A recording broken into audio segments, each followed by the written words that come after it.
What do you want to achieve in the next 12 months with your horse? I know that so many equestrians have goals that they are working towards and that just light them up. But you know what? If you don't have an actual plan, a realistic plan to get to that goal, the chances of it happening are pretty slim to none, okay? And maybe some fluke will happen somewhere along the way. But for the most part, you need to have the plan. And that's what I want to talk about today, planning out your year with your horse. Okay, let's jump in.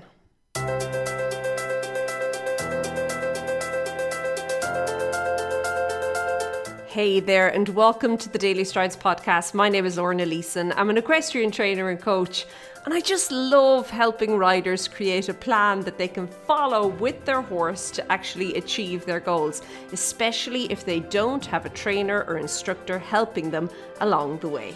Okay, so I just want to kind of start this out by saying you can use this at any point, at any day in the year, okay? This is not just applicable for New Year's, and yes, while I am releasing this around New Year's, okay, I think that it is important to understand this will work at any point. So first and foremost, before we even dive into the planning, I think that it's really important to recognize that you do need to have some solid goals, okay? Solid ambitions that you want to, I don't want to say chase because that sounds quite exhausting, but that you want to, reach, okay? Or you want to make happen with your horse over the coming year.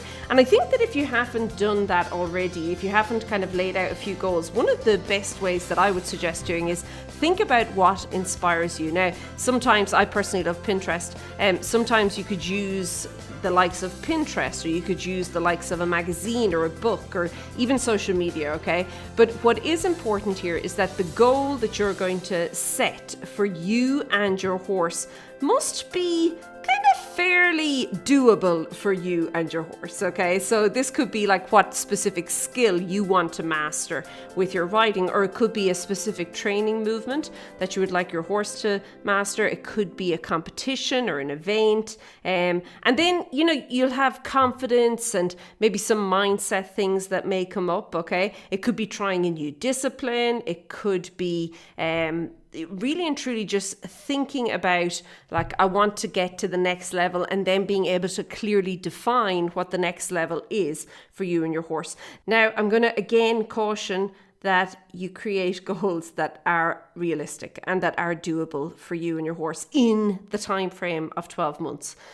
Sometimes we can be a little bit maybe overly ambitious to the point where it's pie in the sky, okay? We don't want that. We want to kind of have something that's, you'll be able to do it, okay? Like, kind of sit down and think about, okay, my current circumstances, the way things are. And of course, if you have been following my advice and you've gone ahead and actually completed your yearly review in your riding, you're going to have a fair good idea of what's available regarding time, energy, money, resources, all that fun stuff, okay? You will know what you can do, okay? What's doable for you and your horse, okay?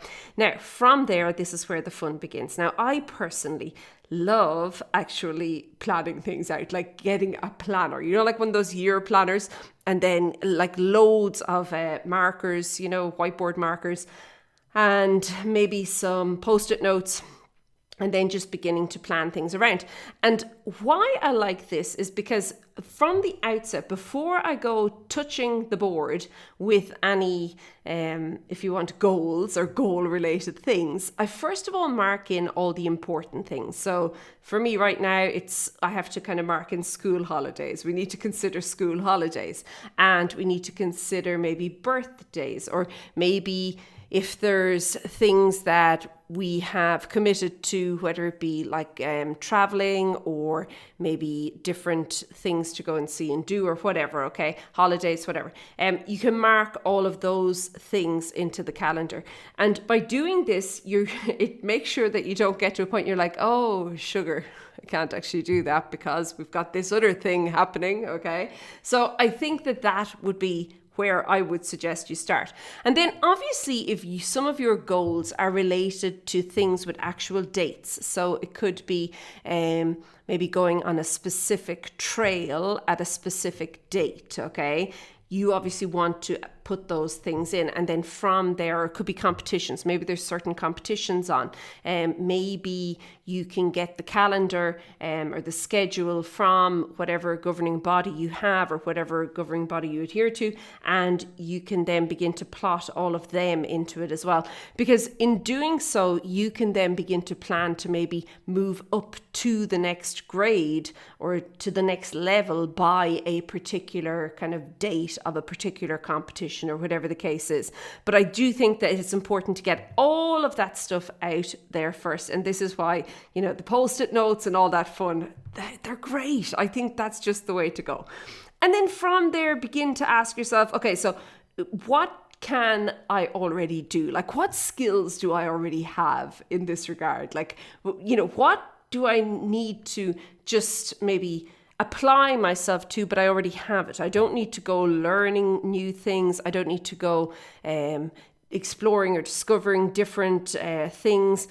We've already got this. And I would then, from here, and I know this isn't exactly like riding your horse, but I would begin to think about, okay, what do I need to know? What do I not know? Or what can I not do? And maybe beginning to carve some time out, particularly in the coming maybe month to 2 months, so where you can kind of say with, I wouldn't say absolute certainty, but you have a fair good idea of what's going to happen. Beginning to carve time out to actually help to educate yourself on that before you actually physically go and do it and take action on it, okay? So finding out more, but put it in there. I think that this is important. This is the part that so many riders are like, oh, I want to, I don't know, do a flying change by the end of the year, but really they don't really have a whole lot of an idea about flying change and what has to happen and what they have to do and what the horse has to do and what's, I suppose, the prerequisites for it all. And then they get to the end of the year, they're like, I never got the flying change. But very often it's because they have not set themselves up to do the flying change. So whatever it is for you, put in time that you can actually understand and learn more. You can go deeper into that for you and your horse, okay? And then obviously you're also going to have a look then at facilities and maybe where things will open up. Like we have to be aware of weather, and we have to be aware of maybe daylight hours, things like that. And by you like plotting out the year, you can definitely begin to say like, oh no, I can actually begin riding in the fields or on the trails or whatever, okay, around this time. So around this month, I know from past experience, it's going to be okay for me to begin here, okay? And in doing so, you can begin to have this longer plan to create with your horse. Now, once you've got all that done, you need to start thinking about, what do I need to do next? Now, what I like to do is I like to take the goal, and obviously you kind of set a date, and whether it's a year or whether it's 6 months or whatever, okay, you'll have different dates for different goals. But I would then begin to work backwards. So if I achieve that, okay, knowing where I am right now, what has to change between here and there? What's the difference? And I like to write these out. And remember I told you the post-it notes? Yeah, I like to write them out in the post-it notes, because from there I can then begin to actually plot it onto my trusty wall chart, okay? And I can move things around. And remember, because I've already got all of those other important dates in, like holidays and all that fun stuff, okay, I can really be realistic with this. I can say, no, I'm actually not going to get a huge amount done there, or you know what, I'll have extra time here. This could actually get done a little bit quicker, or maybe I can get there a little bit sooner than what I thought, okay? But in doing so, it gives me this plan for the year. And certainly, I then begin to tailor it for actually the first 3 months. So I'm a big believer in working in about 12-week segments with your horse. I think 12 weeks is enough to really see a big difference with any horse if you're working and if you're diligent with it. So I would then, once I've got my full year kind of mapped out, I would then go deeper into those first 3 months, okay? And this would look like maybe the first month being very detailed, the second month being a little bit more kind of loosey-goosey, because obviously we're not fortune tellers and we don't know exactly what's going to happen. And horses have this brilliant way of just throwing a spanner into the works every now and then, okay? So, and remember, you're also working with your horse, so it's important that you have their buy-in as well. But yeah, I would then begin to work on that, like kind of loosely lay out month 2 and month 3, and then from there I would really get into detail with month 1, and then finally break it down to actually week by week, and that first week really being detailed with that as well. I do think that if you are looking for a goal that's going to challenge you, and it's going to feel good though when you get there, it is going to feel like a little bit of a stretch, but I think, again, I'll reiterate, don't make it so stretchy that it's just absolutely pie in the sky, okay? You want to make sure that you are making this something that's going to be achievable, that you and your horse can look at. And then I think the final thing to add in here is that we need to have a look at this every now and then. So I mentioned how in the review in the previous episode, how sometimes people will set these goals and they never look at it again until the next year, and they're like, oh look, that was the goal for the year, cheapers tonight. I wonder, like, we totally forgot about that. Okay, so you want to review, and this is where, again, hint hint, the writing journal is going to come in.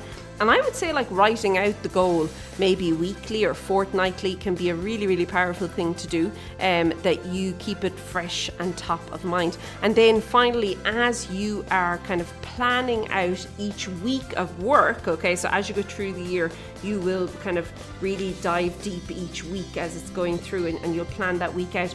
Just making sure that whatever it is you're doing is aligning with this and with your goal as well. Okay, I'm going to leave it here. I want to quickly let you know about the special offer going on with Daily Strides Premium right now. If you're looking for an actual riding plan that you can follow each and every month, okay, guided horse riding lessons that you can use, and you can bring a friend along, okay, another equestrian, a horsey friend, along for the ride. I think really and truly make sure you pop over to stridesforsuccess.com/DSP and check it out. It is the best price you're going to get it at. And as I said, you bring a friend, and there's a couple of other goodies thrown in there for you as well. Okay, I'm going to leave it at that. I will be back here soon. I'll chat to you then. Be good. Bye.